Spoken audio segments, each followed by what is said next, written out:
ఈ black dog 25 రోజుల నుంచి కనపడకపోయేసరికి చనిపోయిందనుకున్నానండి నేను ఆ లొకేషన్‌లో. తన బేబీ అంటే వీడి కొడుకు, వీడు ఇద్దరు ఉండేవాళ్ళు ఒక సన్‌తో. అది ఒక్కటే ఉంది. ఇది లేదు. ఇక చనిపోయి ఉంటదిలే ఇదే అనుకున్నా నేను. అక్కడ వీళ్ళకి ఫీడింగ్ చేసే ప్లేస్‌లో పక్కన ఒక బ్యాచ్ ఉంటదండి. అవి బాగా వీటి మీద దాడి చేస్తా ఉంటాయి. వీళ్ళ అమ్మని చంపేసినాయి అవే. దాడి చేసి పిల్లల్ని చంపేసినాయి.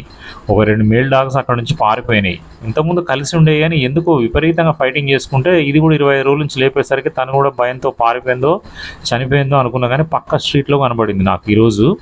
నన్ను గుర్తుపట్టి దగ్గరకొస్తే అన్నం పెట్టా, తీసుకొచ్చా. పక్కన ఉన్న వాళ్ళ సన్ దగ్గరికి తీసుకొచ్చేసా. అది ఒక్కటే ఉంటుంది. అది క్వార్టర్స్ ఖాళీ చేసి వెళ్ళిపోయారు. అక్కడ ఇంతకుముందు మనుషులు ఉండేవాళ్ళు, ఎవ్వరు లేరు. ఆ బిల్డింగ్‌లో ఉంటుంది. అక్కడికెళ్ళి మేము రోజు అన్నం పెడతాం. కానీ ఎందుకో ప్యారలైజ్డ్ అయిపోయిందండి. ఆ కాళ్ళు నడవరావట్లేదు తన సన్‌కి. ఇప్పుడు నేను తీసుకొచ్చిన మదర్‌కి బేబీ అది పెద్దగా అయిపోయింది. అది ఒక్కతే ఉంటా అంటే చాలా బాధపడేవాడిని. ఎట్లా అయిపోయింది ఏంటి అని. చూడండి ఆ తల్లి కొడుకులు తీసుకొచ్చి వాళ్ళ బేబీ దగ్గర వదిలేసా. ప్యారలైజ్డ్ అయిపోయిన డాగ్ను హాస్పిటల్ తీసుకెళ్ళడం అంత ఈజీ కాదండి. డాక్టర్ చూపించి ఏవో టాబ్లెట్ తేవచ్చు కానీ క్యాచర్స్ అంత ఈజీగా దొరకరండి. అన్నం మాత్రం పెడతాం రోజు.